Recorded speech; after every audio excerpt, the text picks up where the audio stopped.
जय हिंद। तो दोस्तों, आज हम लोग पढ़ेंगे क्लास 8 का मैथ चैप्टर नंबर 1, जिसका नाम है परिमेय संख्याएं। और आज इसका लेक्चर नंबर 2 है।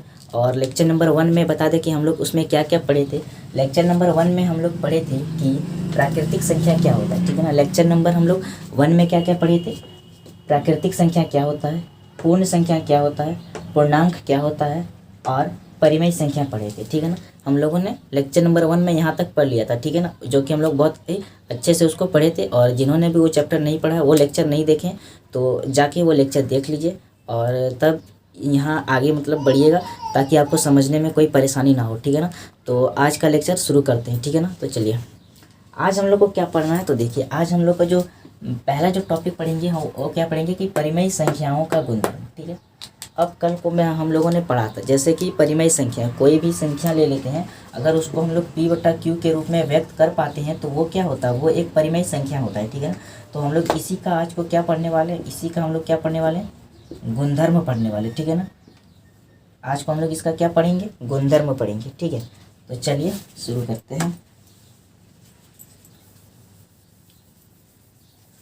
देखिए यहाँ पे क्या लिखा हुआ है कि परिमेय संख्याओं का गुणधर्म, इसको इंग्लिश में कहते हैं प्रॉपर्टीज ऑफ रेशनल नंबर, ठीक है। और इस परिमेय संख्याओं को गुणधर्म को पढ़ने के लिए, ठीक है ना, ये जो चार दिख रहे हैं ये चारों क्या इसका गुणधर्म है। और उसके लिए एक कंडीशन दे रखा है कि यदि ए और बी क्या होगा, एक परिमेय संख्या होगा, ठीक है ना। यहाँ पे क्या बोला है, ए और बी यहाँ पे क्या होगा, एक परिमेय संख्या है, ठीक है ना। ए और बी क्या है यहाँ पे, परिमेय संख्या है, ठीक है। तो चलिए अब हम लोग देखते हैं कि परिमेय संख्याओं का गुणधर्म क्या है। पहला गुणधर्म क्या बोलता है, पहला गुणधर्म बोल रहा है कि a प्लस बी भी एक परिमेय संख्या होगा, ठीक है ना। a प्लस बी भी क्या बोल रहा है, एक परिमेय संख्या होगा, ठीक है ना। अब देखो यहाँ पे ए क्या था, यहाँ पे बोल रहा है कि ए और बी क्या है, एक परिमेय संख्या। तो ए क्या है, एक परिमेय संख्या। तो हम लोग ए के जगह पे क्या लिख सकते हैं, ए के जगह पे हम लोग क्या लिख सकते हैं, परिमेय संख्या लिख सकते हैं कि नहीं लिख सकते हैं, लिख सकते हैं। प्लस बी, देखो बी भी बोल रहा है यहाँ पे क्या है, एक परिमेय संख्या। तो बी की जगह भी हम लोग क्या लिख सकते हैं, परिमेय लिख सकते हैं कि नहीं लिखते हैं। बी की जगह भी हम लोग क्या लिख सकते हैं, परिमेय संख्या लिख सकते हैं, ठीक है ना। और ए प्लस बी भी क्या होगा, एक परिमेय संख्या होगा। तो बराबर करके हम लोग क्या लिख सकते हैं, परिमेय संख्या लिख सकते हैं, ठीक है ना। अब देखो तो इसका मतलब क्या हुआ, ठीक है ना। यहाँ हम लोग जो लिखे परिमेय प्लस परिमेय इक्वल टू परिमेय, ठीक है ना। यानी कि अगर दो परिमेय संख्याओं को हम लोग जोड़ेंगे, ठीक है ना, दो परिमेय संख्याओं को जोड़ेंगे तो जोड़ने के बाद जो योगफल आएगा, जो आंसर आएगा वो भी क्या होगा, परिमेय होगा, ठीक है। जैसे परिमेय संख्या क्या है, 4, 5, 8, 8/4, ये सब क्या है, ये सब परिमेय संख्या है कि नहीं है ना। अब देखो ये परिमेय संख्या कैसे है, तो इसके नीचे कुछ नहीं है तो एक है, ठीक है ना। उसका मतलब ये क्या है, एक परिमेय संख्या है, ठीक है ना। तो उसी तरह बोल रहा है कि अगर हम लोग दो परिमेय संख्याओं को जोड़ेंगे तो जो इसका आंसर आएगा वो भी क्या होगा, एक परिमेय संख्या होगा, ठीक है ना। एक एग्जांपल लेते हैं, ठीक है ना, एक उदाहरण लेते हैं। जैसे कि परिमेय संख्या में एक, जैसे कि क्या ले लिए, 4 ले लिए, ठीक है ना। ए में हम लोग क्या ले लिए, 4, और बी में क्या ले लिए, सॉरी बी में मान लेते हैं हम लोग क्या ले लेंगे, 8 ले लेंगे, ठीक है ना। अब देखो 4 क्या है, 4 भी तो एक परिमेय संख्या है, 8 भी तो क्या है, एक परिमेय संख्या ही होगा ना। तो जहाँ पे बोल के रखा था ए और बी एक परिमेय संख्या, तो ए के जगह हम लोग 4 रखे हैं, बी के जगह 8 रखे, तो ये दोनों क्या है, एक परिमेय संख्या है। और जो योग आएगा, ये दोनों का योग कितना आएगा, 8 4 12 आया। और ये भी क्या है, एक परिमेय संख्या है, ठीक है ना। 12 भी क्या है, यहाँ पे एक परिमेय संख्या है, ठीक है ना। अब देखो 4 क्या था, एक परिमेय संख्या, 8 क्या है, एक परिमेय संख्या। ई दोनों को जोड़ी तो कितना आया, 12, और 12 भी क्या है, एक परिमेय संख्या। तो पहला गुणधर्म जो बोल रहा था कि दो परिमेय संख्याओं को अगर जोड़ेंगे तो उसका आंसर क्या आएगा, परिमेय संख्या आएगा, ठीक है। और यहाँ पे हम लोगों ने इसको प्रूफ भी कर दिया, ठीक है ना। चलो अब दूसरा गुणधर्म देखते हैं।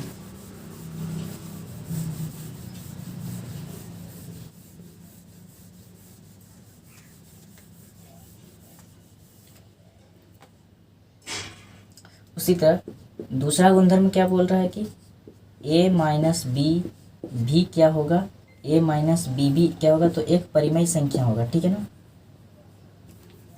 a माइनस बी भी क्या होगा, एक परिमेय संख्या होगा, ठीक है। क्या बोल रहा है, a माइनस बी भी एक परिमेय संख्या होगा। हाँ, अब यहाँ पे देखो ए क्या है, ए यहाँ पे क्या है, यहाँ पे लिख दिया है कि ए और बी एक परिमेय संख्या है, ठीक है ना। तो ए की जगह हम लोग क्या लिख सकते हैं, परिमेय लिख सकते हैं, परिमेय संख्या लिख सकते हैं कि नहीं लिख सकते, ए की जगह परिमेय संख्या लिख दी। अब माइनस है तो माइनस लिख दिए। बी यहाँ पे क्या बोल रहा है, बी भी एक परिमेय संख्या है, तो बी की जगह भी हम लोग क्या लिख देंगे, यहाँ पे परिमेय संख्या लिख देंगे, ठीक है। अब देखो a माइनस बी भी एक परिमेय संख्या होगा, तो हम लोग यहाँ पे लिखे a माइनस बी बराबर परिमेय संख्या लिख दिए। तो a की जगह इसको रखें और b की जगह इसको रखें, तो यहाँ पे बराबर क्या हो जाएगा, परिमेय संख्या, परिमेय संख्या, ठीक है ना। अब इसको समझने का प्रयास करो, क्या बोल रहा है कि अगर दो परिमेय संख्याओं को घटाएंगे, ठीक है ना, परिमेय संख्या को घटाएंगे किसी परिमेय संख्या से, तो उसका जो आंसर आएगा वो भी क्या होगा, वो भी एक परिमेय संख्या ही होगा, ठीक है ना। जैसे एक एग्जांपल लेते, जैसे कि हम लोग लिए क्या, 5 माइनस 3 बराबर कितना आ जाएगा, 2 आ जाएगा। 5 में 3 को घटाएंगे तो कितना आएगा, 2 आएगा, ठीक है ना। अब देखो ए की जगह क्या बोल रहा है यहाँ पे, ए एक परिमेय संख्या क्या है, ए एक परिमेय संख्या है, तो ए की जगह हम लोग परिमेय रख दिए, ठीक है ना। ए की जगह हम लोग क्या रखें, 5 रखें, ठीक है, और बी के जगह हम लोग क्या रखें, 3 रखें। तो वो यहाँ पे देखो 5 क्या है, 5 एक परिमेय संख्या ही है ना। 5 कैसे परिमेय संख्या, 5 है, वो नीचे कुछ नहीं है तो 1 है, इसको p बटा q के रूप में व्यक्त करेंगे तो हो जाएगा ना। देखो इधर भी पूर्णांक, इधर भी पूर्णांक, इधर भी पूर्णांक, इधर भी पूर्णांक, और पूर्णांक पूर्णांक बराबर है, तो उसका मतलब क्या है, ये एक परिमेय संख्या है, ठीक है ना। अब देखो तो यहाँ पे क्या है, 5 एक परिमेय संख्या है और 3 भी क्या है, एक परिमेय संख्या है। जब 5 में से 3 घटाए तो क्या आया, 2 आया, और 2 भी क्या है, एक परिमेय संख्या। तो इसलिए बोले कि अगर दो परिमेय संख्याओं को घटाएंगे, अगर दो परिमेय संख्याओं को घटाएंगे तो उसका जो आंसर आएगा वो भी क्या होगा, एक परिमेय संख्या ही होगा, ठीक है ना। अगर दो परिमेय संख्या को घटाएंगे तो उसका आंसर भी क्या होगा, एक परिमेय संख्या ही होगा, ठीक है ना। आई होप कि आपको ये दोनों परिमेय संख्याओं के ये दो गुणधर्म अभी तक हमने पढ़े हैं, और ये दोनों गुणधर्म आप लोग को समझ में आया होगा, मैं आशा करता हूँ। और अगर समझ में नहीं आया है तो एक बार और रिपीट करके देख लीजिए, ठीक है।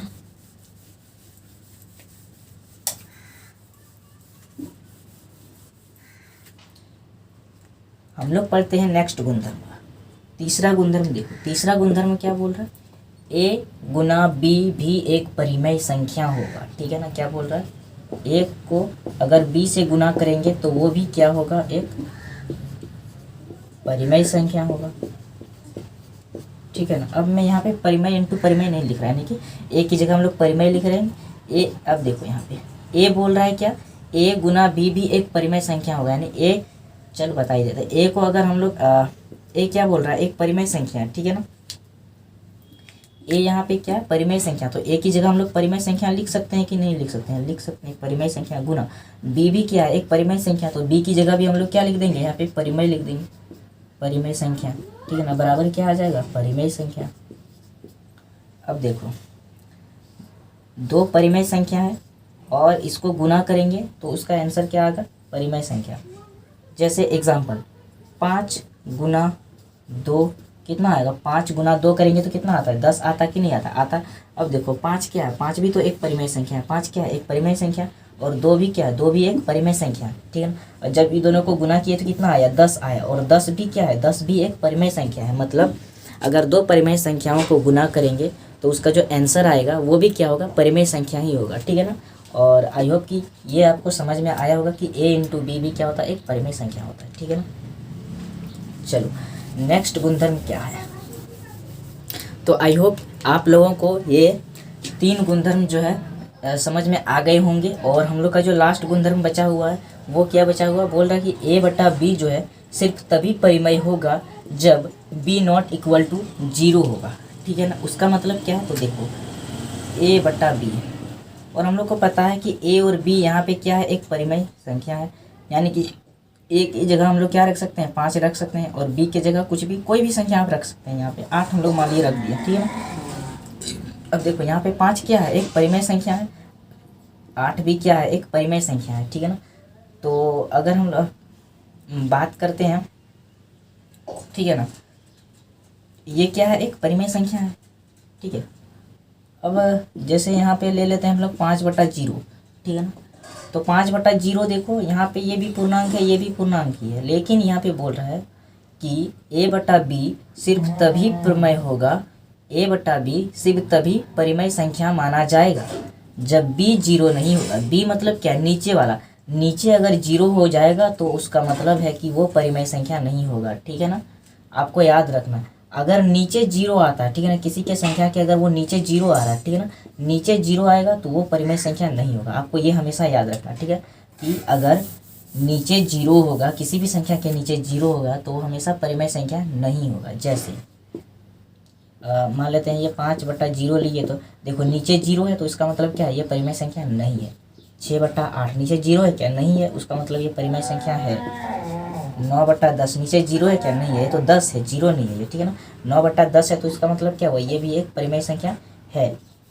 8/5 ये नीचे जीरो है क्या, नहीं है, उसका मतलब ये एक परिमेय संख्या है। 9/0 नीचे जीरो है, इसका मतलब ये परिमेय संख्या नहीं है। 6/0 ये नीचे जीरो है, इसका मतलब ये भी परिमेय संख्या नहीं है, ठीक है। तो आई होप कि आप लोगों को ये 4 जो गुणधर्म हम लोग पढ़े हैं परिमेय संख्याओं के, ये आपको जो है समझ में आ गया होगा। और इसके साथ हम लोग का ये परिमेय संख्याओं का गुणधर्म वाला जो टॉपिक है ये ख़त्म होता है, ठीक है ना। अब हम लोग नेक्स्ट टॉपिक पढ़ेंगे, लेकिन नेक्स्ट टॉपिक की ओर बढ़ने से पहले हम लोग इसको एक बार फिर से रिवाइज करेंगे 1 मिनट में, ठीक है ना। पहला क्या है, बोल रहा है कि परिमेय संख्याओं के क्या क्या गुण हो सकते हैं, ठीक है ना। यदि कंडीशन दे रखा है कि शर्त है कि यदि ए और बी क्या होगा, एक परिमेय संख्या, ठीक है ना। तो ए प्लस बी, यहाँ पे बोला ए और बी क्या है, एक परिमेय संख्या, यानी कि यहाँ पे ये भी परिमेय है, परिमेय प्लस परिमेय एक परिमेय संख्या होगा, यानी ठीक है ना। अगर दो परिमेय संख्याओं को जोड़ेंगे तो उसका आंसर भी क्या होगा, परिमेय में आएगा, ठीक है ना। और अगर दो परिमेय संख्याओं को माइनस करेंगे तो भी उसका आंसर क्या होगा, परिमेय होगा।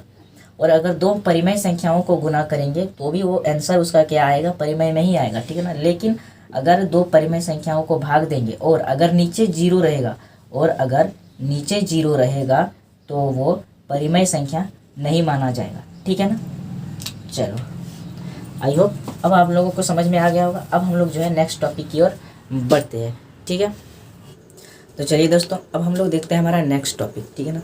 तो हमारा जो नेक्स्ट टॉपिक है वो क्या है, वो है क्रम विनिमयता, ठीक है ना। क्रम विनिमयता क्या होता है, ठीक है ना। जैसे आप देखिए, आप यहाँ से जा रहे हैं, ठीक है ना, आपको कहाँ जाना है, मान लेते हैं ये आपका क्या है, घर है, ठीक है ना, और आपको जाना है यहाँ से, ठीक है ना। तो आप जा रहे हैं इधर से, लेकिन मैं आपको इधर से ना ले जाके मैं आपको किधर से ले जा रहा हूँ, मैं आपको इधर से ले जा रहा हूँ, ठीक है ना।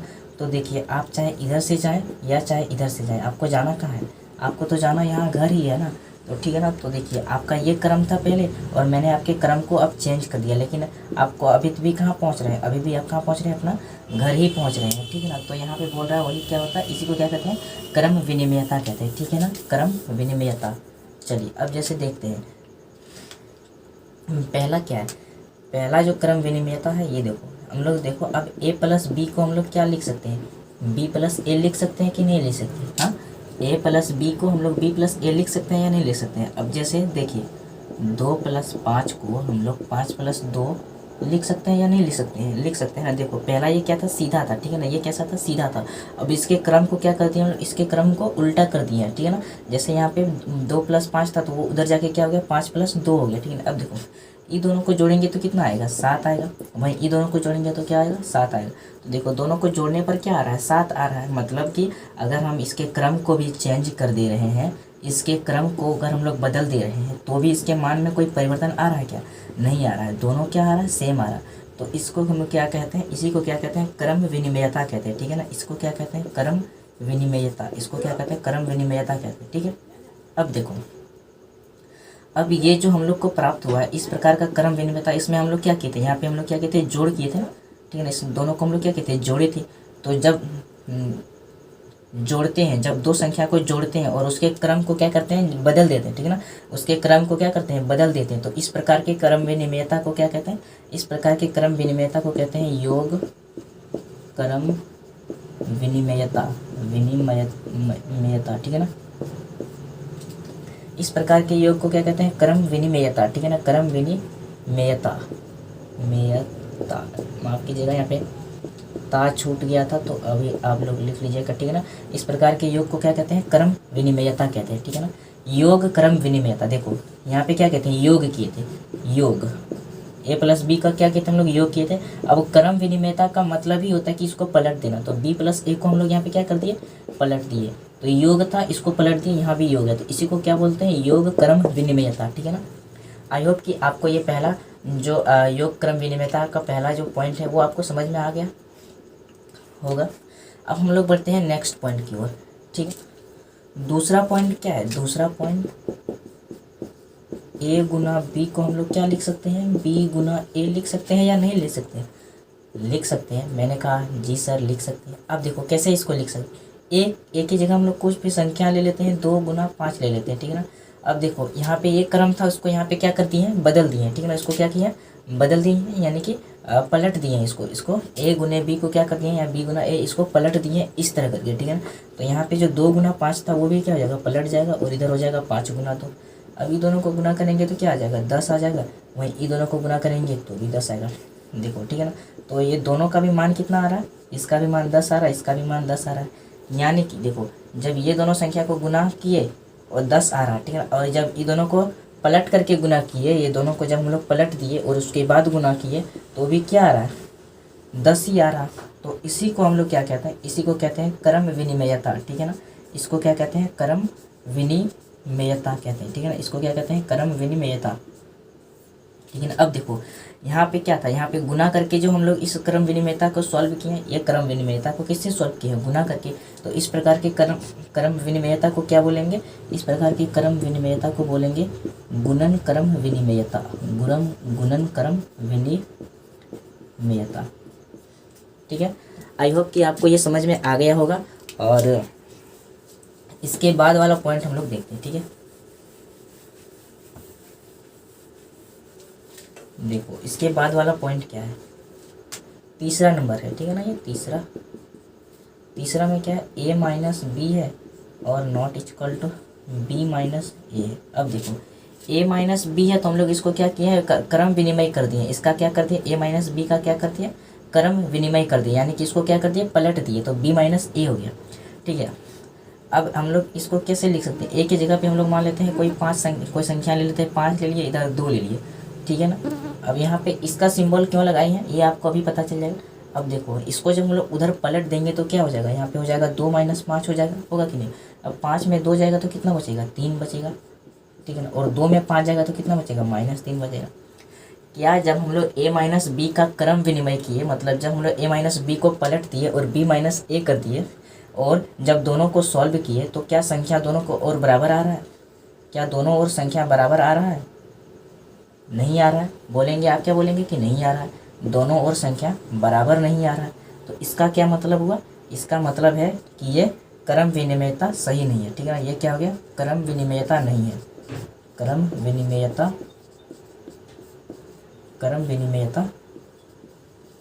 नहीं है। ठीक है ना। केवल वही क्रम विनिमयता होगा जब इधर वाले को पलट करके उधर लिखेंगे और दोनों को सॉल्व करेंगे तो दोनों और क्या आना चाहिए, बराबर आना चाहिए, चाहे वो कोई भी संख्या हो। ठीक है ना। दोनों और क्या होना चाहिए, बराबर होना चाहिए।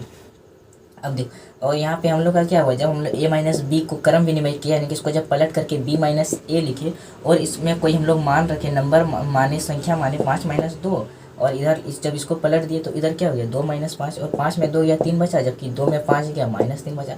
क्या ये दोनों आपस में बराबर है, नहीं है, आपस में बराबर नहीं है। तो इस प्रकार के क्रम विनिमयता को क्या बोलेंगे, बोलेंगे कि ये क्रम विनिमयता नहीं है। ठीक है ना। ये कोई भी क्रम विनिमयता नहीं है। ठीक है ना।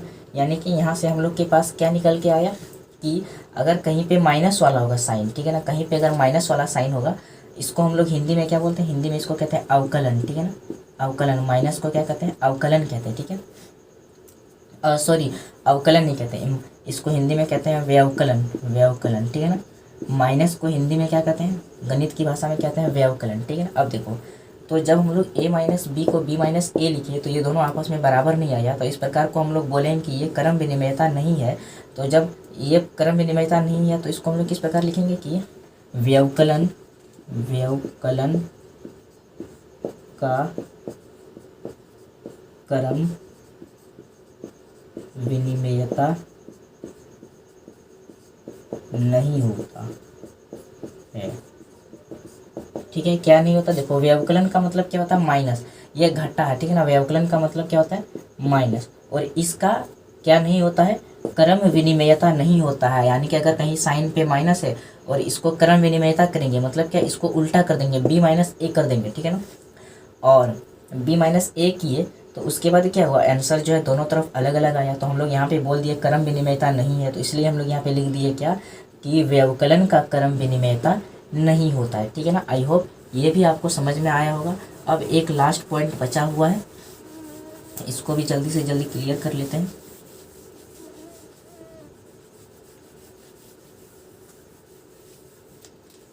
अब देखो लास्ट टॉपिक क्या है, लास्ट है चौथा वाला, कि a भागा b not equal to b भागा a।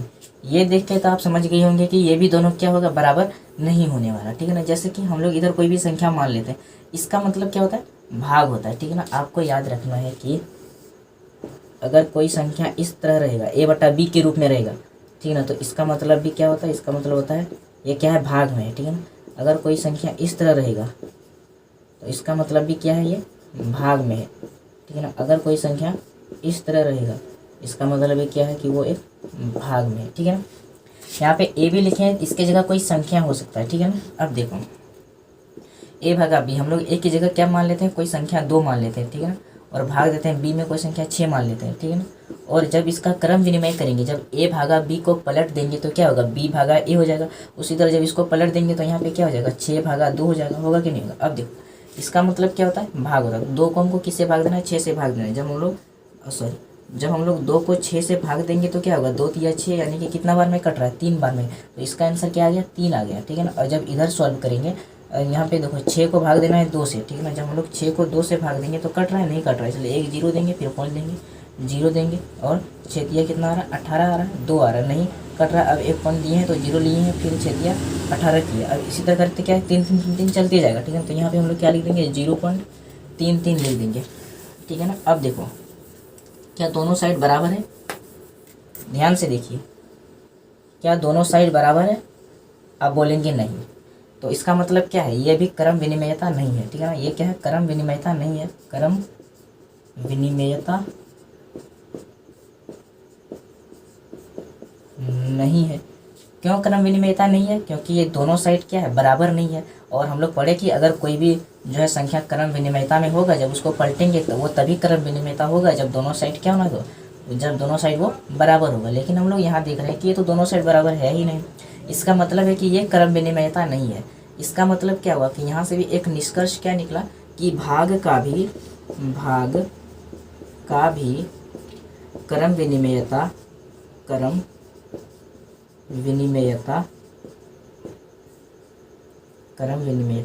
नहीं होता है, ठीक है ना। भाग का भी क्रम विनिमयता होता है क्या, नहीं होता है, ठीक है। भाग का भी क्रम विनिमयता नहीं होता। तो देखो यहाँ पे माइनस वाला पढ़े, a माइनस बी वाला और a भागा b वाला, ठीक है ना। माइनस और भाग का क्रम विनिमयता नहीं होता है, ठीक है। और प्लस और गुना का क्रम विनिमयता होता है। आई होप कि ये आपको समझ में आ गया होगा, और समझ में आ गया है तो हम लोग अब ये जो हम लोग का टॉपिक था, जो क्रम विनिमयता वाला टॉपिक था, ये हम लोग का हो गया ख़त्म। अब हम लोग पढ़ेंगे क्या, एक क्रम विनिमयता वाला टॉपिक क्या हो गया, ख़त्म हो गया, ठीक है ना। अब हम लोग का नेक्स्ट टॉपिक क्या है, साहचर्यता, ठीक है, कि साहचर्यता क्या होता है, ठीक है। इसके बारे में हम अभी पढ़ेंगे, पहले हम इसको मिटा लेते हैं। अब देखेंगे कि साहचर्यता में क्या है, ठीक है। साहचर्यता भी कुछ नहीं है, ये भी क्रम विनिमयता के ही तरह है, ठीक है ना। इसमें क्या है, उसमें 2 संख्या था बस, इसमें क्या है 3 संख्या है, ठीक है ना। अब जैसे यहाँ पे लिखा हुआ a प्लस बी प्लस सी है, ठीक है ना। a प्लस बी प्लस सी है, इसको हम लोग क्या लिख सकते हैं, हम लोग a प्लस बी प्लस सी को हम लोग क्या लिख सकते हैं, देखो a को बाहर कर देंगे और b प्लस सी लिख सकते हैं कि नहीं लिख सकते हैं, लिख सकते हैं। और इस तरह करने पर इसमें भी क्या होना चाहिए, दोनों साइड मान समान होना चाहिए। दोनों साइड क्या होना चाहिए, जो मान आएगा, जो आंसर आएगा, वो क्या होना चाहिए, दोनों तरफ बराबर होना चाहिए, ठीक है ना। तभी ये जाके साहचर्यता कहलाएगा, ठीक है ना। तो अभी हम लोग देखते हैं कि इसको हम लोग कैसे लिखेंगे, ठीक है ना। मान लेते हैं हम लोग यहाँ पे लिखेंगे क्या, 2 प्लस 4, ठीक है ना। और यहाँ पे क्या मान लिया, 5 मान लिए हैं, ठीक है। अब यहाँ पे देखो a के जगह हम लोग क्या मान लिए हैं, 2 मान लिए हैं प्लस में, b के जगह क्या माने हैं, 4 माने हैं, ब्रैकेट में था ये, और c के जगह क्या माने हैं, 5 माने हैं, ठीक है ना। बस आपको इतना याद रखना है कि अगर यहाँ पे ब्रैकेट है ना, तो पहले क्या सॉल्व होगा, पहले हम लोग को ब्रैकेट वाले को सॉल्व करेंगे, ठीक है ना कि बाहर वाले को। पहले किसको सॉल्व करना है, ब्रैकेट वाले के, जो ब्रैकेट के अंदर है। तो देखो ब्रैकेट के अंदर ये दोनों है, तो ये 4 और 2 क्या हो जाएगा, 6 हो जाएगा, प्लस में 5, और इधर 5 और 4 कितना हो जाएगा, 9 हो जाएगा, और प्लस में 2। अब देखो 6 और 5 कितना हो जाएगा, 11, और इधर भी देखो 9 और 2 क्या हो गया, 11 हो गया। दोनों साइड बराबर आ गया कि नहीं आ गया, आ गया। इसका मतलब ये क्या है, ये साहचर्यता के नियम का पालना करता है, ठीक है ना। ये साहचर्यता के नियम का पालना करता है, मतलब इसको किस में रखा गया है, साहचर्यता में रखा गया, ठीक है ना। साहचर्यता में आपको 2 कंडीशन याद रखना है। इसमें पहला क्या है, a प्लस बी, ठीक है ना, और प्लस सी। इसको हम लोग क्या लिख सकते हैं, a प्लस में, ठीक है, b प्लस सी लिख सकते हैं, ठीक है। आपको इस तरह करके याद रख लेना है, ठीक है ना। याद क्या करना है, 2-3 बार रिवाइज करेंगे तो आपको ये अपने आप याद हो जाएगा, ठीक है। चलो इसका एक एग्जाम्पल मैं यहाँ पे लिख के एक दिखा दे रहा हूँ ताकि कोई भी कंफ्यूजन ना हो, और एक एग्जाम्पल लेके बता रहा हूँ, ठीक है ना। अब देखो हम लोग यहाँ पे क्या मान लेंगे, एक ही जगह हम लोग क्या मान लेंगे, मान लेते हैं 8 मान लिए, ठीक है ना, प्लस इसकी जगह 5 मान लिए, और यहाँ पे सी के मान में कितना 6 मान लिए, ठीक है। अब देखो ए की जगह हम लोग कितना माने, ए की जगह हम लोग 8 माने तो 8 लिखेंगे, प्लस बी की जगह कितना माने 5 माने तो 5 लिख सकते हैं, ठीक है ना। अब देखो यहाँ पे ब्रैकेट बंद नहीं है, इसको देखो इधर जो है वो इसके हिसाब से चलना है, इधर जो है वो इसके हिसाब से चलना है। अब देखो यहाँ पहले ब्रैकेट है तो यहाँ ब्रैकेट दिया, अब ये दोनों में ब्रैकेट है तो इसमें दोनों में ब्रैकेट देंगे, ठीक है ना, 5 और प्लस में 6, ठीक है ना। अब हम लोग अभी क्या बोले कि पहले ब्रैकेट वाले को सॉल्व करना है, तो पहले हम लोग इसको सॉल्व करेंगे। 8 5 कितना हो जाएगा 13, और प्लस 6 बराबर, देखो 6 और 5 कितना हो गया 11, प्लस में 8। अब जोड़ो 13 और 6 कितना होता है 19 होता है, ठीक है ना। 13 और 6 कितना होता है 19 होता है, वहीं 11 और 8 कितना हो जाएगा 19 हो जाएगा। क्या ये दोनों बराबर है, बराबर है ना। इसी को क्या कहते हैं, इसको कहते हैं साहचर्यता, ठीक है ना, साहचर्यता, ठीक है ना। पहला किस में, देखो पहला किस में जो यूज हो रहा है, पहला हम लोग प्लस वाले को ले रहे हैं, साहचर्यता में किसको ले रहे हैं, पहला प्लस वाले को, और दूसरा किसको लेंगे, गुना में, ठीक है ना, गुना वाला। अब देखो यहाँ पे क्या हम लोग a इंटू बी इंटू सी को a इंटू बी इंटू सी लिख सकते हैं कि नहीं लिख, देखो a Guna b Guna c को, ठीक है ना। अब a को यहाँ पे देखो a b क्या था, ब्रैकेट के अंदर था, अब यहाँ पे a को बाहर कर दिया और b और c को ब्रैकेट के अंदर ले लिया, ठीक है ना। अब चाहे आप इसमें से चाहे किसी को भी ब्रैकेट के अंदर लो और किसी को भी ब्रैकेट के बाहर लो, ठीक है ना, उसका मान जो है दोनों साइड क्या होने वाला है, बराबर होने वाला है, ठीक है ना। अब जैसे हम लोग लेते हैं a की जगह हम लोग मान रखे 3, b की जगह मान रखेंगे 2, ठीक है ना, ये ब्रैकेट बंद हो गया, और सी के जगह मान लेते हम लोग 5 रख दिए, ठीक है ना। अब देखो ए के जगह हम लोग कितना रखे हैं 3 रखे हैं, गुना ब्रैकेट बंद ब्रैकेट लिए, बी के जगह कितना है 2 है, सी के जगह कितना है 5 है। अभी हम लोग बोले पहले किसको सॉल्व करना है, ब्रैकेट वाले को, तो ब्रैकेट वाला पहले सॉल्व होगा, 3 दूनी 6 हो जाएगा, गुना 5 बराबर 5 दूनी 10 गुना 3, 6 पंचे कितना होता है 30 होता है, बराबर 30 10 दिया 30। देखो दोनों साइड बराबर आया कि नहीं आया, आ गया। इसका मतलब ये क्या है, ये भी साहचर्यता के नियम का पालना करता है। इसी को क्या कहते हैं, साहचर्यता कहते हैं, ठीक है ना। इसी को क्या कहते हैं, साहचर्यता कहते हैं। अब इसमें आपको कुछ नहीं करना, इसमें बस 2 ही चीज़ का ध्यान रखना। इसमें ये तो आपको बस 2-3 बार पढ़ लेना है, उसके बाद कोई इसका काम नहीं है, ठीक है ना। क्या बोलता है कि साहचर्यता का नियम, ठीक है ना, देखो साहचर्यता का नियम व्यवकलन और भाग में नहीं लगता है, ठीक है ना। अब व्यवकलन का मतलब हम लोग पहले बात की थी, व्यवकलन का मतलब क्या होता है, व्यवकलन का मतलब होता है घटा, ठीक है ना, यानी कि माइनस। व्यवकलन का मतलब क्या होता है, घटा होता है। अब देखो भाग और इसमें क्यों नहीं लगता, तो हम लोग देख लेते हैं, ठीक है ना। नहीं लगता इसका मतलब क्या, क्योंकि दोनों और बराबर नहीं होने वाला, ठीक है ना। अब जैसे हम लोग व्यवकलन के घटा वाले में देख लेते हैं, ठीक है ना। जैसे हम लोग लेते हैं 5 - 2, ठीक है ना, और -4, ठीक है ना, वही है। आप इसमें रुकिए 1 मिनट, इसको हम लोग क्या लिख सकते हैं, देखो a माइनस बी, ठीक है ना, माइनस सी। क्या ये, अब दोनों a को हम लोग बाहर कर देंगे, ठीक है ना। अब यहाँ पे क्या करेंगे, a को बाहर कर देंगे और माइनस और b माइनस सी को कॉमन ले लेंगे। क्या ये दोनों बराबर आएगा, चलो देखना है। मान लेते हैं हम लोग a की जगह 2 मान लिए, सॉरी थोड़ा संख्या बड़ा मानेंगे तभी। a की जगह मान लेते हैं हम लोग 5 मान लिए, b की जगह 2 मान लिए, और माइनस सी की जगह 3 मान लिए। अब देखो ए की जगह क्या माने हैं 5 माइनस ब्रैकेट में, बी की जगह क्या माने हैं 2 माइनस सी की जगह क्या माने हैं 3 माने हैं, ठीक है ना। अब इसको सॉल्व करना है, तो अब देखो इसको सब सॉल्व करेंगे। यहाँ पे मैं सॉल्व कर देता हूँ। जैसे देखो पहले ब्रैकेट वाले को सॉल्व करना है, तो 5 में 2 जाएगा क्या बचेगा 3 बचेगा। अब देखो यहाँ पे क्या बच रहा है 3, और -3 बच रहा है, ठीक है ना, बराबर। इधर सॉल्व करो, देखो 2 में 3 जाएगा तो कितना बचेगा, -1 बचेगा कि नहीं बचेगा। ब्रैकेट वाले को सॉल्व किया, -1 बचेगा और इधर माइनस में 5 है, ठीक है ना। अब देखो जब कोई ब्रैकेट में होता है ना, उस संख्या को बाहर लाएंगे तो यहाँ पे क्या होता है, ब्रैकेट को हटाएंगे तो क्या करेंगे, इसको गुना कर देंगे, ठीक है ना। जैसे कि कोई संख्या ब्रैकेट में है और -3 से, ब्रैकेट का मतलब क्या होता है, ब्रैकेट का मतलब ही होता है गुना, ठीक है ना। तो ब्रैकेट को हटाएंगे तो क्या कर देंगे, गुना कर देंगे, 3 गुना -3। अब देखो यहाँ पे माइनस है प्लस है, माइनस प्लस गुना करेंगे तो क्या होगा, माइनस आएगा और 3 3 9 होगा, यानी इसका क्या हो जाएगा, यहाँ पे -9 हो जाएगा। और यहाँ पे अगर हम लोग देखें तो -5 है, गुना में -1। अब देखो माइनस माइनस गुना करते तो क्या हो जाता है, वो प्लस हो जाता है, और प्लस हो गया और 5 एकम 5 आ गया, 5। अब देखो क्या ये बराबर है, नहीं बराबर है, क्योंकि देखो इधर 9 आ रहा है और इधर क्या आ रहा है, इधर आ रहा है 5। तो इसलिए बोल रहे हैं कि व्यवकलन जो है वो और भाग जो है किसमें नहीं लगता है, सहचार्यता में नहीं लगता है। सहचार्यता का नियम व्यवकलन और भाग में नहीं लगता, क्योंकि ये सहचार्यता के नियम का पालना कर रहा है क्या, नहीं कर रहा है। क्या इधर और इधर बराबर आ रहा है क्या, नहीं आ रहा है। इसका मतलब है कि व्यवकलन यानी कि घटा भी सहचार्यता के नियम का पालना नहीं करते। उसी तरह भाग भी होगा, ठीक है ना। भाग भी क्या होगा, इधर और इधर बराबर नहीं होने वाला है, ठीक है ना। इसलिए हम लोग इसको सॉल्व करके टाइम वेस्ट नहीं करने वाले। आपको एक बता दिया कि व्यवकलन जिस तरह सहचार्यता के नियम का पालना नहीं करता है, अतः यह सहचार्यता के नियम को व्यवकलन और भाग में नहीं लगता है। बस इसी तरह आपको जो है याद कर लेना है। और ये दोनों तो आपको समझ गए होंगे, ठीक है ना। अब देखते हैं, अब नेक्स्ट टॉपिक क्या है देखेंगे।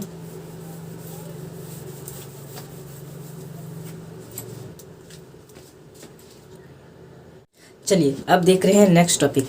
नेक्स्ट टॉपिक क्या है, वितर्कता, ठीक है ना। नेक्स्ट टॉपिक क्या है, वितर्कता। इसको इंग्लिश में क्या कहते हैं, डिस्ट्रीब्यूटिव प्रॉपर्टी कहते हैं, ठीक है ना। वितर्कता में आपको एक ही जो है इसमें पॉइंट को पढ़ना है, ठीक है ना। और ये वितर्कता भी हम लोग का कंप्लीट होगा, ठीक है। बोल रहा है कि यदि ए बी और सी क्या होना चाहिए, परिमेय संख्या होनी चाहिए। कंडीशन है, यदि जहाँ पे रहेगा उसका मतलब वो क्या है, एक शर्त है, ठीक है ना।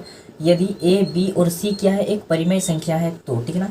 और हम लोग जानते हैं परिमेय संख्या का मतलब क्या है, 4 5 कुछ भी कोई भी संख्या होगा वो क्या होगा, परिमेय संख्या होगा। बस उसके नीचे 0 नहीं होना चाहिए, ठीक है ना।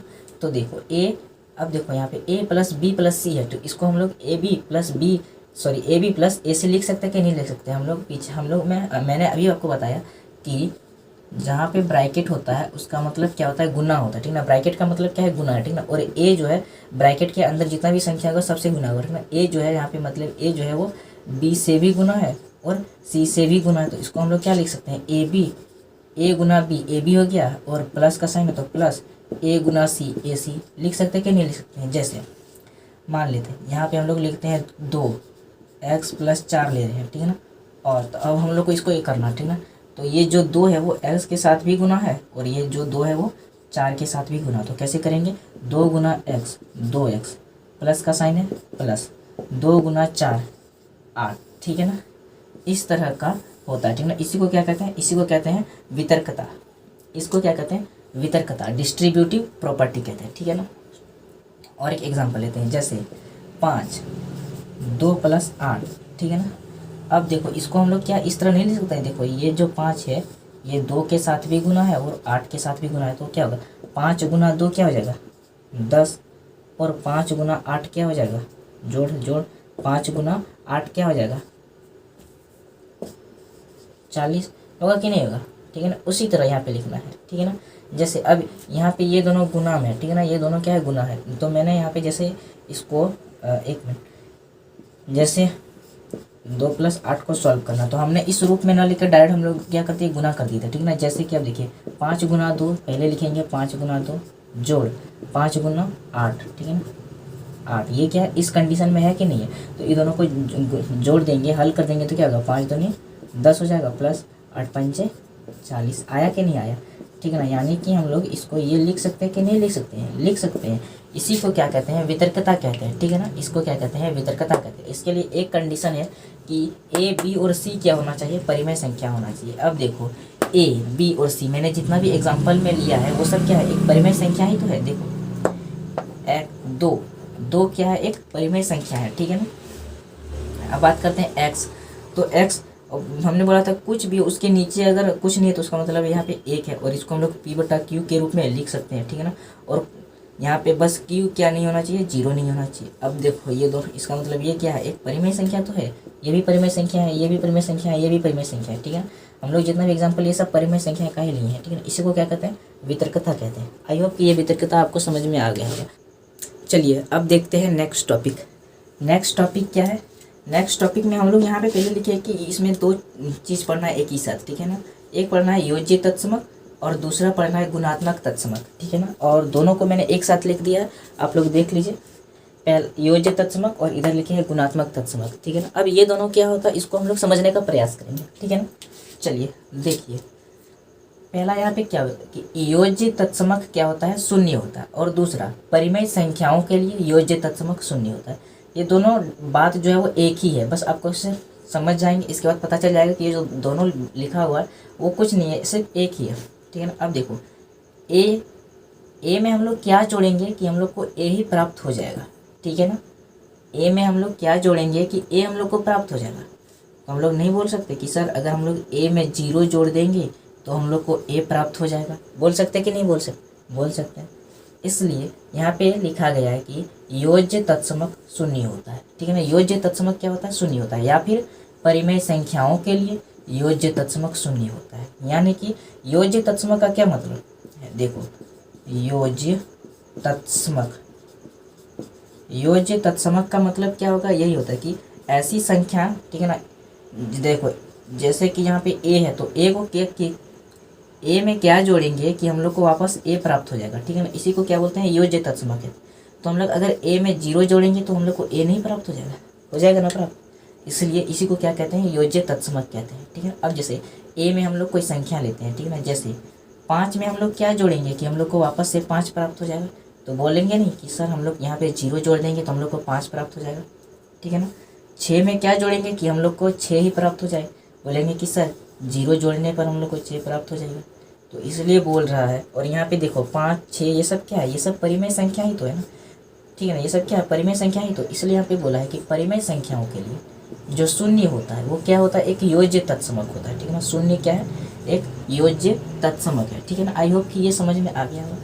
अब देखिए इधर उसी तरह सेम इधर है, यहाँ पे बोला है कि गुणात्मक तत्समक 1 होता है या फिर परिमेय संख्याओं के लिए गुणात्मक तत्समक 1 होता है, ठीक है ना। इसका मतलब क्या है कि ए में हम लोग को क्या संख्या गुना करेंगे कि वापस से हम लोग को ए प्राप्त हो जाएगा। तो हम लोग नहीं बोलेंगे कि अगर हम लोग ए में अगर 1 गुना कर देंगे तो हमें ए नहीं प्राप्त हो जाएगा ना। इसलिए बोलते हैं कि गुणात्मक तत्समक 1 होता है। और अभी मैंने बोला कि तत्समक का मतलब क्या होता है, ठीक है ना। तत्समक का मतलब क्या होता है, अगर किसी संख्या को, ठीक है ना, ऐसी संख्या से जोड़ें कि वापस से हम लोग को क्या प्राप्त हो, ए प्राप्त हो। या फिर ए को ऐसी संख्या से गुना करें कि वापस हम लोग को ए ही प्राप्त हो, ठीक है ना। जैसे ए से अगर जोड़ में 0 आता है, ठीक है ना, अगर इसे 0 जोड़ते हैं तो ए प्राप्त हो जाएगा। तो इसको क्या बोलेंगे, योज्य तत्समक। और अगर ए में हम लोग 1 गुना करते हैं तो क्या ए प्राप्त हो जाएगा, इसको क्या बोलते हैं, गुणात्मक तत्समक, ठीक है ना। और देखो यहाँ पे इसलिए बोलता है कि गुणात्मक तत्समक क्या होता है, 1 होता है। अगर किसी संख्या में 1 गुना कर देंगे तो वापस से हम लोग को वही संख्या प्राप्त हो जाएगा। जैसे 5 में क्या गुना करेंगे कि हम लोग को 5 प्राप्त हो जाएगा, 1 गुना करने पर हम लोग को 5 प्राप्त हो जाएगा, ठीक है ना। 6 में क्या गुना करेंगे कि हम लोग को वापस से 6 प्राप्त हो जाएगा, 1 गुना करेंगे तो 6 प्राप्त हो जाएगा। 7 में क्या गुना करेंगे कि वापस से हम लोग को 7 प्राप्त हो जाएगा, 1 गुना करेंगे तो वापस से 7 प्राप्त हो जाएगा। इसको क्या बोलते हैं, गुणात्मक तत्समक। और इसको क्या बोलते हैं, योज्य तत्समक, ठीक है ना। आई होप कि ये आपको समझ में आ गया होगा। और अब एक आखिरी टॉपिक बचा हुआ जिसको कंप्लीट करने के बाद हम लोग अपना प्रश्नावली शुरू कर देंगे, ठीक है ना। कल से आज को हम लोग इंट्रोडक्शन कंप्लीट करेंगे। चलिए अब देखते हैं नेक्स्ट टॉपिक जो कि हमारा आखिरी टॉपिक है।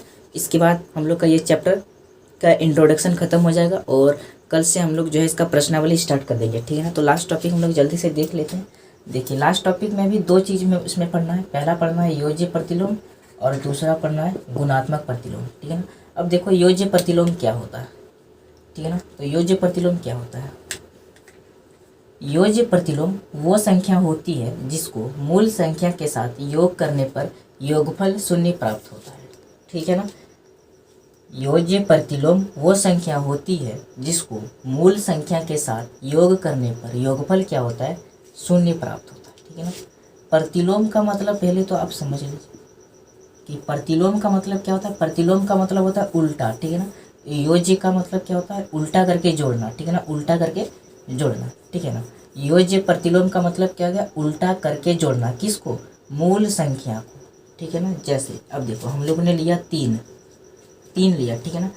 अब बोल रहा है 3 का योज्य प्रतिलोम क्या होगा, ठीक है ना, 3 का योज्य प्रतिलोम, इस तरह क्वेश्चन में देगा, बोलेगा कि 3 का योज्य प्रतिलोम क्या है। और यहाँ पे लिखा हुआ है कि योज्य प्रतिलोम वो संख्या होती है जिसको मूल संख्या के साथ योग करने पर शून्य प्राप्त होता है, ठीक है ना। मूल संख्या के साथ योग करेंगे, देखो ये 3 किस में है, प्लस में।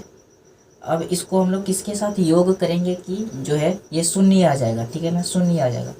अब देखो तो हम लोग बोलेंगे नहीं कि इसको अगर हम लोग -3 से योग करेंगे तो क्या हो जाएगा, ये 0 हो जाएगा, होगा कि नहीं होगा। अब देखो तुम्हारे पास 3 रुपया है, ठीक है ना, और तुम कहीं से पहले 3 रुपया तुम्हारे पास कर्जा था और अभी तुम्हारे पास पैकेट में 3 रुपया है, तो 3 रुपया दे दिया कर्जा वाला को, तो तुम्हारे पास कितना रुपया बचा, 0 रुपया बचा ना, तो वही बोल 0 रुपया बचा, ठीक है। इसी को क्या कहते हैं, योज्य प्रतिलोम कहते हैं, ठीक है ना। योज्य प्रतिलोम वो संख्या होती है, योज्य प्रतिलोम क्या है, देखो यही योज्य प्रतिलोम है, ठीक है ना। किसी भी संख्या का पूछेगा योज्य प्रतिलोम क्या है, सिंपल उसका उल्टा कर दो, ठीक है ना, उल्टा कर दो। योज्य प्रतिलोम का मतलब हम लोग देखें क्या है, उल्टा कर देना। योज्य प्रतिलोम का मतलब क्या था, उल्टा कर। जैसे पूछेगा 5 का योज्य प्रतिलोम, 5 का योज्य प्रतिलोम, 5 का योज्य प्रतिलोम मतलब योज्य प्रतिलोम मतलब क्या करना है, 5 लेना है, योग्य है, सॉरी योग्य लिखा होगा, योज्य, अच्छा योज्य लिखा होगा, योज्य प्रतिलोम, 5 का योज्य प्रतिलोम। देखो योज्य का मतलब क्या होता है, जोड़ना है, सॉरी योज्य का मतलब क्या होता है, प्लस जोड़ना, प्रतिलोम, ठीक है ना, जो जोड़ना है उसका उल्टा कर देना, ठीक है ना, यानी कि जोड़ का उल्टा। ये प्लस में है, योज्य है, ये माइनस प्रतिलोम कर देना, इसको उल्टा कर देना, तो ये -5 हो जाएगा। अब देखो -5 + 5 को जोड़ेंगे तो शून्य आ जाएगा, आएगा कि नहीं आएगा। उसी तरह क्वेश्चन चेंज करके देगा, बोलेगा 8 का योज्य प्रतिलोम, सिंपल 8 किस में है, प्लस में, 8 का योज्य प्रतिलोम, 8 का योज्य प्रतिलोम क्या हो जाएगा, योज्य प्रतिलोम -8 हो जाएगा, क्योंकि अगर हम लोग +8 और -8 को जोड़ेंगे तो क्या होगा, शून्य हो जाएगा। आंसर क्या आ जाएगा, शून्य आ जाएगा। आएगा कि नहीं आएगा, शून्य आएगा, डेफिनेटली आएगा। इसी को क्या कहते हैं, योज्य प्रतिलोम कहते हैं, ठीक है ना। इसको क्या कहते हैं, योज्य प्रतिलोम।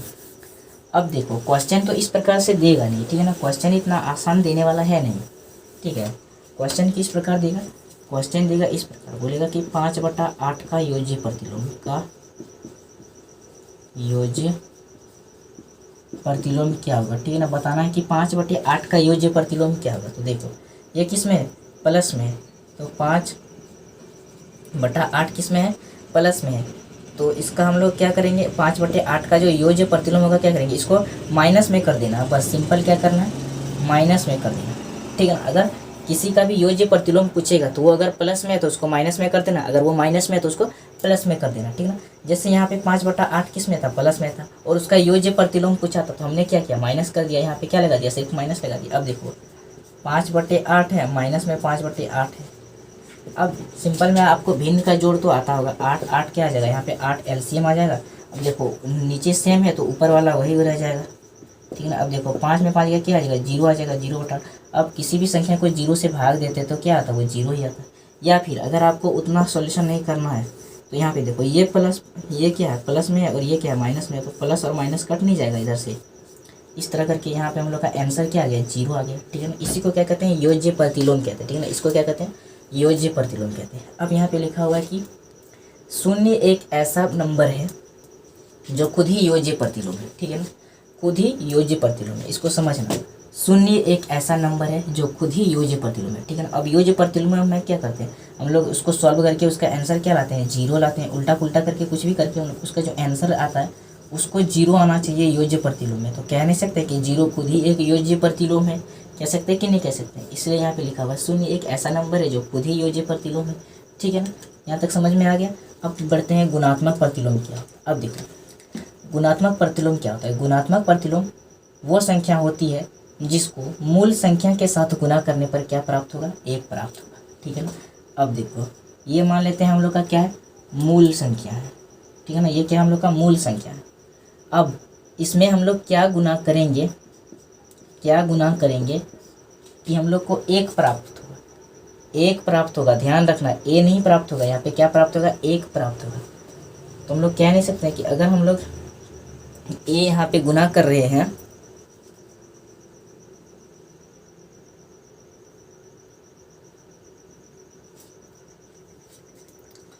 तो यहाँ पे हम लोग कह नहीं सकते अगर क्या गुना करेंगे कि ए के साथ क्या गुना करेंगे कि एक आएगा, ठीक है ना। तो हम लोग देखो यहाँ पे कुछ नहीं है तो उसका मतलब डेफिनेटली है कि एक है, ठीक है ना।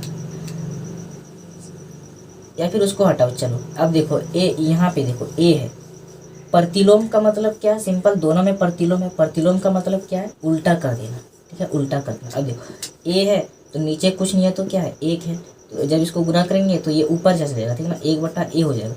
उसी तरह ए से ए कट जाएगा और एक आ जाएगा, ठीक है। मतलब हम लोग ए में क्या गुना किए, एक बटा ए गुना किए। उसी तरह जैसे पूछेगा 3 में क्या गुना करेंगे कि एक आ जाएगा, ठीक है।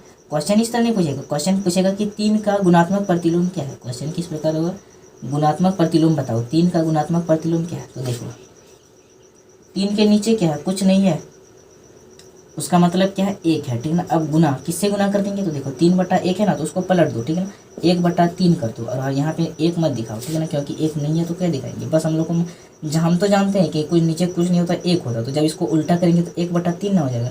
यहाँ से 3 कट जाएगा, एक आ गया कि नहीं आ गया, मतलब 3 में हम लोग क्या गिना किए, 1 बटा 3। तो यहाँ से आ गया कि 3 का जो गुणात्मक प्रतिलोम होगा वो क्या होगा, 1 बटा 3 होगा, ठीक है ना। और देखते हैं एग्जाम्पल और लेते हैं, तब आप लोग को जो है समझ में आएगा। अब जैसे 6/9, अब बोलेगा कि उसका इसका गुणात्मक प्रतिलोम क्या होगा, ठीक है ना। इसका गुणात्मक प्रतिलोम क्या होगा, मतलब इसको जो है किससे गुना करेंगे कि एक आ जाएगा। तो सिंपल ये इसको ही क्या कर देंगे, उल्टा कर देंगे। 6/9 को ही क्या कर देंगे, उल्टा कर देंगे, 9/6 कर देंगे। 9 से 9 कट जाएगा, 6 से 6 कट जाएगा, आंसर क्या आ जाएगा, एक आ जाएगा, ठीक है ना। एक आया कि नहीं आया, किससे गुना किए, 9/6। योज्य प्रतिलोम पूछेगा तो सिंपल आपको क्या करना है, माइनस प्लस का ध्यान रखते हुए इसको उल्टा कर देना, ठीक है ना। अब जैसे पूछता, जैसे क्वेश्चन में पूछता कि -9/6 का क्या होगा, ठीक है ना, -9/6 है, ठीक है ना। इसको किससे गुना करेंगे कि जो हमारे पास में एक आ जाए, किससे गुना करेंगे, यानी कि पूछेगा कि -9/6 का योज्य प्रतिलोम, सॉरी गुणात्मक प्रतिलोम, ठीक है। -9/6 का गुणात्मक प्रतिलोम क्या होगा, तो देखो यहाँ पे -9/6 इसको रहने देते हैं। यहाँ पे क्या करेंगे, गुना।